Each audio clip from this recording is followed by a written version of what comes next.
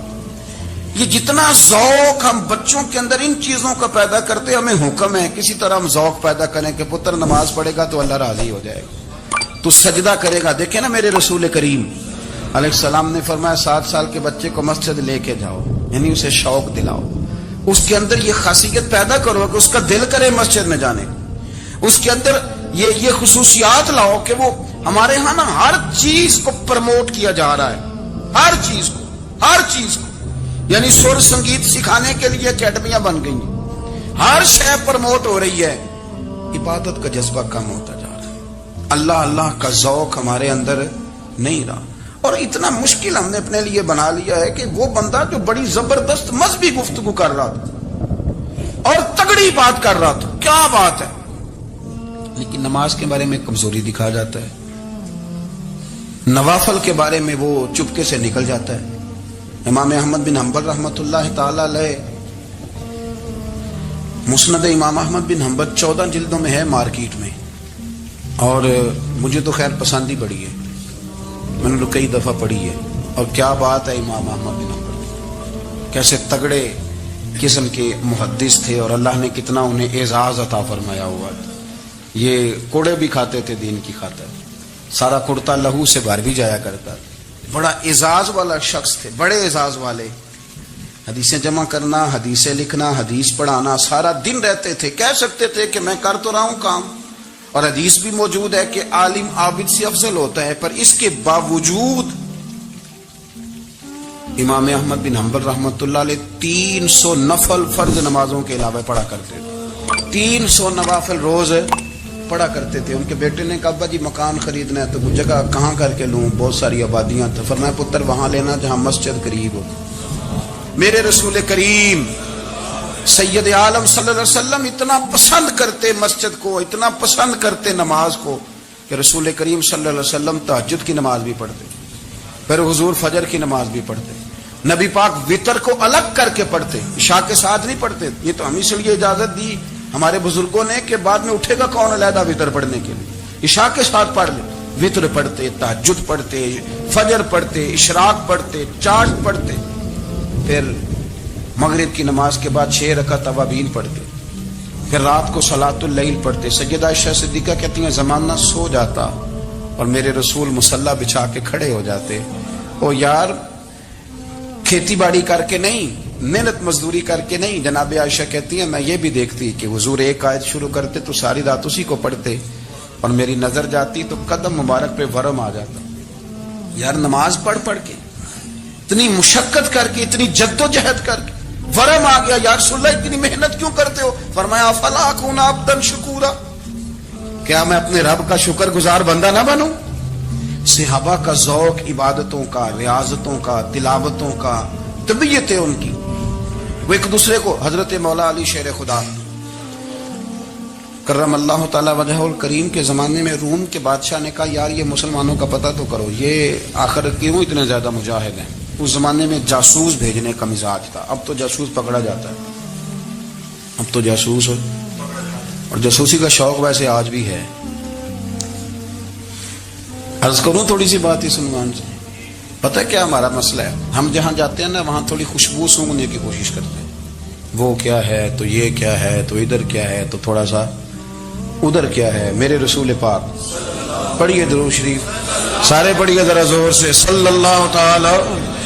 نبی پاک علیہ السلام نے فرمایا جاسوسی نہ کرنا ورنہ تم بندوں کو خراب کر دو، اور فرمایا اس طرح نہ ہو کہ تم کسی کے آپ کھول نہ نکلو تو تمہارے پہلے کھول جائیں۔ یہ جو ذوق ہے نا یہ ختم کریں، چھوڑیں، مطلب آپ کس چکر میں پڑے ہوئے ہیں، اتنی زیادہ توجہ کرنے کی کیا ضرورت ہے؟ کام سے کام رکھیں، اس میں بندہ تھوڑا سا نا آسان رہتا ہے۔ یہ جو بہت زیادہ ٹٹولنے والے لوگ ہوتے ہیں نا وہ بےچارے پھر عمر ٹٹولتے ہی گزار دیتے ہیں، اس لیے کہ مزاج ہی بہت پکا ہے، بوری کا منہ کھول کے اندر تک ہاتھ ڈالنا، تو پھر کئی دفعہ سامنے سے بچھو بھی لڑ جاتا، خرابی ہوتی۔ تو جاسوسی کی جاتی تھی، اس نے بھی جاسوس بھیجے، کیونکہ قبیلوں کے لوگ تھے، کچھ مسلم کچھ کافر، پہچانے نہیں جاتے تھے لوگ، تو کچھ لوگ اس نے بھیجے، انہوں نے آ کے نا تحقیق کی، ریسرچ کری کہ آخر ماجرا کیا ہے۔ تو واپس جا کے انہوں نے رپورٹ دی نا روم کے بادشاہ کو، اس رپورٹ کا ایک جملہ بڑا شاندار ہے، وہ کہنے لگا بادشاہ ہمیں مسلمانوں کی کوئی سمجھ نہیں آئی، ہمیں کوئی سمجھ نہیں آئی۔ انہوں نے کہا کیوں نہیں سمجھ آئی؟ کہنے لگے یار عجیب بندے ہیں، جب رات مصلی پہ بیٹھتے ہیں تو یوں لگتا ہے ان کا دنیا سے رشتہ ہی کوئی نہیں، کوئی کسی کو نہیں جانتا، کوئی اپنے دکھ سنا کے رو رہا ہے، کوئی اپنی بات کر کے رو رہا ہے، لگتا ہے کہ ان کا کوئی رشتہ ہے ہی نہیں جب مصلے پہ بیٹھتے ہیں. اور فرمایا جب سویرے یہ جہاد کرنے نکلتے ہیں تو لگتا ہے ان سے زیادہ دلیر ہی کوئی نہیں. حالانکہ جو مسلوں پہ رونے دھونے کے لوگ ہوتے ہیں وہ کئی دفعہ جہاد میں کام نہیں کرتے, لیکن عجیب لوگ ہیں کہ رات کے راہب ہیں, دن کے مجاہد ہیں, کوئی سمجھ نہیں آتی. میرے عزیز, ان لوگوں نے مصلح آباد کر کے رکھا, تلاوتیں ان کا ذوق رہی, منظر روز پڑھنا, اسباق پڑھنا, وظائف پڑھنا, یہ ان کا ذوق رہا. اعلیٰ حضرت بریلوی رحمت اللہ نے 1000 کتاب لکھی ہے, لیکن الوظیفۃ الکریمہ کے نام سے جو وہ صبح و شام وظائف پڑھتے تھے وہ الگ انہوں نے ان کو بیان کیا, پابندی کے ساتھ اپنی اللہ اللہ کرتے. شیخ شہاب الدین سہروردی رحمت اللہ علیہ, اس پر ایک بندے نے اعتراض کیا, اس نے کہا جی آپ کس قسم کے صوفی ہیں, مرید بیٹھے ہیں اور آپ وہاں نفل پڑھ رہے ہیں. یہ بھی بڑا مسئلہ ہوتا ہے نا, جو بندہ ملنے آتا ہے وہ اپنے ٹائم کے حساب سے آتا ہے, اور پھر اس کا یہ بھی خیال ہوتا ہے کہ پیر صاحب جو ہیں وہ چونکہ درویش ہیں تو نہ انہیں روٹی کھانی چاہیے نہ سونا چاہیے, چونکہ وہ درویش ہیں, اور ہم چونکہ درویشوں کے ماننے والے ہیں لہذا ہمارا یہ طریقہ ہونا چاہیے کہ جیسے ہم کہیں درویش ویسے ہی کر جائے. حالانکہ جس کو آپ درویش کہیں گے آپ اس کی مانیں گے, آپ منوائیں گے نہیں, ہمارا مزاج ہوتا ہے. شیخ شہاب الدین پر لوگوں نے اعتراض کی, حضور لوگ ملنے آئے ہیں, زیارت کرنے آئے ہیں, بندے دعا کرانے آئے ہیں, اللہ اللہ کرانے آئے, اور آپ نفل پڑھ رہے ہیں. کیا جملہ ہے, کیا حسن ہے, کیا خوبصورتی ہے. فرمانے لگے رب رسول سے مانگنے کے لیے مصلی بچھایا ہے, اگر وہاں سے مانگوں گا نہیں تو تمہیں دوں گا کیا, پہلے مجھے کچھ لے تو لینے دو, اگر میرے پلے کچھ ہے ہوگی تو آگے دوں گا نا. تو میں مانگنے گیا تھا کہ یا اللہ دے, تیرے بندے لینے آئے, دے تو میں کچھ لوں گا تو آگے دوں گا نا. لیکن ہمارا یہ سٹیٹس, یہ مزاج, یہ شعور نہیں ہے. گپیں, کہانیاں, داستانیں, گفتگو, خطابت, واز, کیا بات. لیکن اگر کچھ کرنے کا کام ہو تو وہ نہیں ہم سے ہوتا. میرے نبی کریم علیہ الصلوۃ والسلام نے مصلی سے دل لگانے کا درس دیا, حضور نے توجہ دلائی. صحابہ اس ذوق کے حامل لوگ تھے, وہ کوشش کرتے تھے. جناب صدیق اکبر رضی اللہ تعالیٰ عنہ کا عبادت کا مزاج ہمیشہ قائم رہا. حضرت عمر فاروق ساری رات اللہ کے حضور کھڑے رہے. حضرت عثمان غنی رضی اللہ تعالیٰ عنہ عشاء کی نماز پڑھ کے 2 رکعتوں کی نیت باندھتے تھے, 15 سپارے پہلی رکعت میں پڑھ دیتے.